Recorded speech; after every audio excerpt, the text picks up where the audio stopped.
Bonjour à tous, je suis heureux de vous retrouver. Si vous êtes parvenus jusqu'ici, c'est que le début vous a intéressé. Donc poursuivons dans notre démonstration de l'existence de Dieu.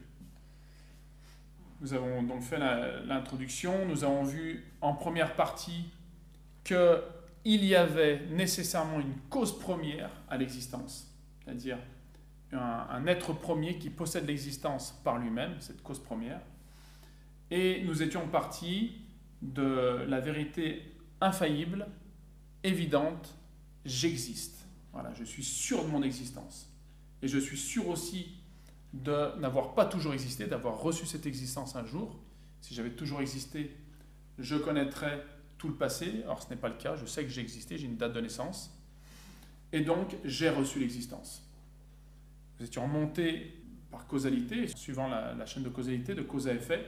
Nous étions remontés à cette cause première nécessaire qui, elle, possède l'existence par elle-même et qui la transmet aux êtres qu'elle crée. Alors maintenant, nous allons voir dans une deuxième partie les attributs de cette cause première. Que peut-on dire de la cause première? Deuxième partie, les attributs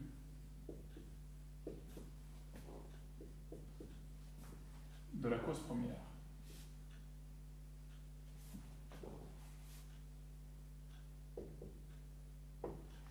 Les attributs de la cause première, c'est-à-dire ce que l'on peut connaître de la cause première, bien que nous ne l'ayons jamais vue.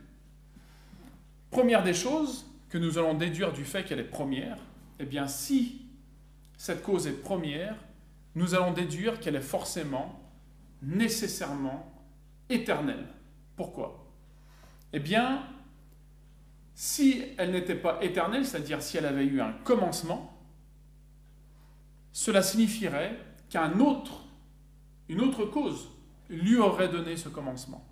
Et donc, elle ne serait pas cause première, mais cause seconde. De plus, si elle est cause première, donc si elle n'a pas de commencement, si elle a toujours existé, c'est qu'elle possède l'être en elle-même. Elle ne l'a pas reçu. Et donc, si elle ne l'a pas reçu, qu'elle l'a toujours eu, il n'y a aucune raison qu'elle le perde, et donc elle n'aura pas de fin. La cause première, puisqu'elle est première, n'a donc ni début ni fin. C'est ce qu'on appelle l'éternité, elle est donc éternelle. Et donc, du simple fait que la cause première soit première, nous déduisons qu'elle est éternelle. Premier attribut. Deuxième attribut, la cause première, puisqu'elle est à l'origine de tout ce qui existe, elle est créatrice, elle transmet l'être à tout ce qui existe, elle a donc un pouvoir absolu sur tout ce qui existe. Le pouvoir de les créer ou de ne pas les créer. Et puisqu'elle a donné l'être, puisqu'elle a la possibilité de donner l'être, elle a aussi la possibilité de le reprendre. Elle est l'être absolu, et donc, elle a un pouvoir absolu sur tout ce qui existe. On dit donc qu'elle est toute puissante. Donc, la cause première est éternelle et toute puissante. Il n'y a pas de puissance plus forte que celle de faire exister à partir de rien ou de réduire à néant, d'annihiler alors qu'elle existe. Et la cause première a cette capacité puisqu'elle donne l'être. Si elle le donne, c'est qu'elle peut le reprendre. Troisième attribut que l'on peut déduire du fait qu'elle est première, eh bien, un attribut très important, c'est celui de la perfection de la cause première. La cause première est nécessairement parfaite. Pourquoi pouvons-nous dire qu'elle est parfaite? Eh bien, c'est parce qu'elle ne reçoit rien de l'extérieur, elle a tout en elle-même. Elle se suffit à elle-même. Nous voyons que les hommes, pour se perfectionner, pour passer de l'âge enfant à la perfection de l'âge adulte, eh bien, ont besoin de respirer de l'air, d'être nourris, de recevoir des soins, de dormir, etc.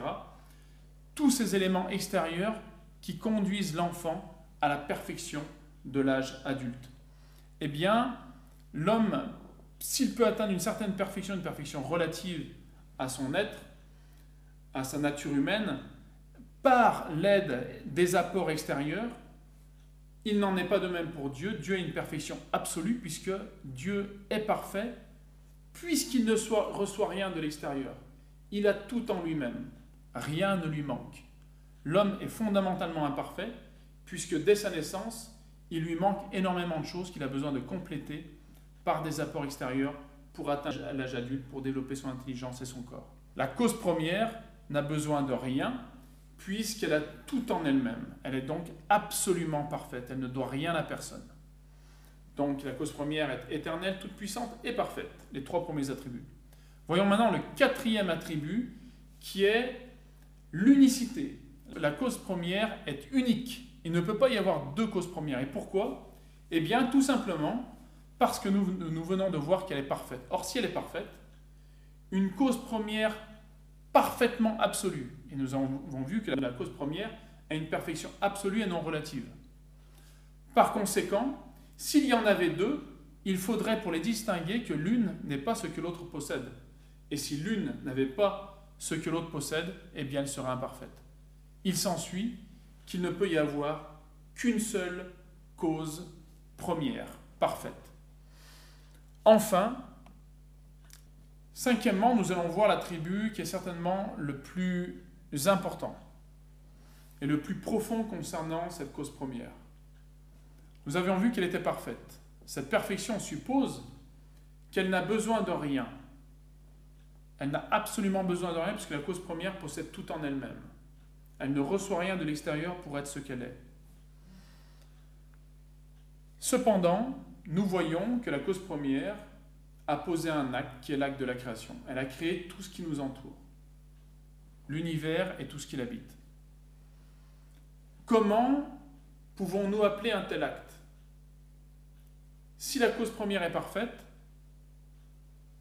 et qu'elle a choisi de créer, de transmettre l'être, alors qu'elle n'en a pas besoin, nous pouvons qualifier cet acte d'acte libre. Puisqu'elle n'avait pas besoin de le faire, puisqu'elle n'a besoin de rien, il est certain que l'acte de création est un acte libre. Mais un acte libre suppose quoi? Pour agir librement, il faut nécessairement que nous ayons une volonté libre. Pas d'acte libre sans volonté libre. L'acte libre est le produit d'une volonté libre. Mais pour vouloir librement, il est évident qu'il faut d'abord connaître. Il faut savoir que je peux créer ou ne pas créer. Et donc cela suppose une intelligence. Il s'ensuit que la cause première, qui a posé l'acte de la création dont elle n'avait pas besoin, qui est un acte libre, il s'ensuit qu'elle possède nécessairement et la volonté libre pour pouvoir créer librement, et l'intelligence pour savoir qu'elle peut créer ou ne pas créer librement. Et donc, un être qui possède intelligence et volonté libre, eh bien c'est ce qu'on appelle une personne. Alors vous me direz, mais les chiens aussi, les chats ont une intelligence et une volonté libre, on ne les appelle pas des personnes. Pourquoi? Parce que le chat et le chien sont mus par une volonté qui est programmée. C'est-à-dire que le chien et le chat répondent à leur passion. Quand lorsque le chien ou le chat a faim ou soif, il va manger ou boire. L'homme peut aller contre ses passions. L'homme peut avoir soif et ne pas boire. Il peut avoir faim et jeûner, ce que le chien ne fera pas. Le chien suivra sa volonté programmée, c'est ce qu'on appelle l'instinct. Or là, nous voyons que cette cause première a une volonté libre, qu'elle aurait pu ne pas faire la création, or elle l'a fait. Donc nous sommes face à un être qui est une personne. Nous récapitulons.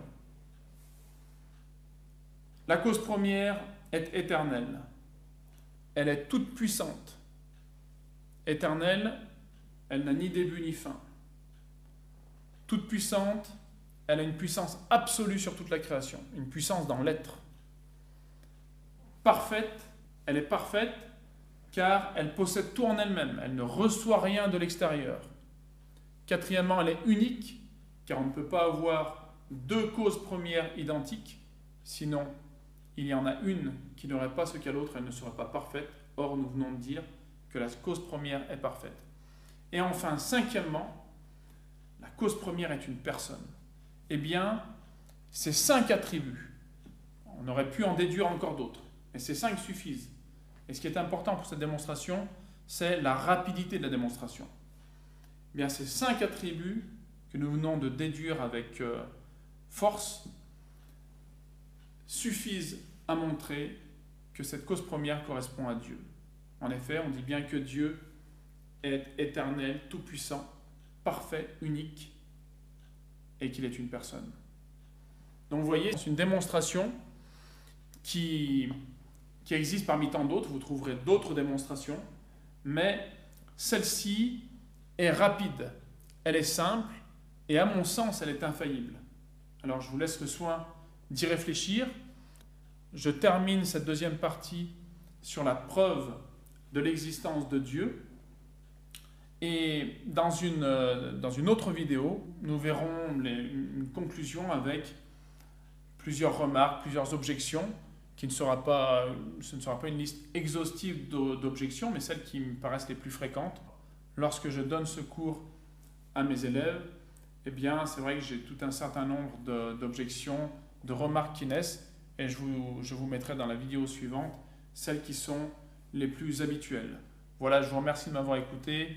À très bientôt et n'hésitez pas à approfondir ce que je viens de vous exposer dans cette vidéo. Merci à tous.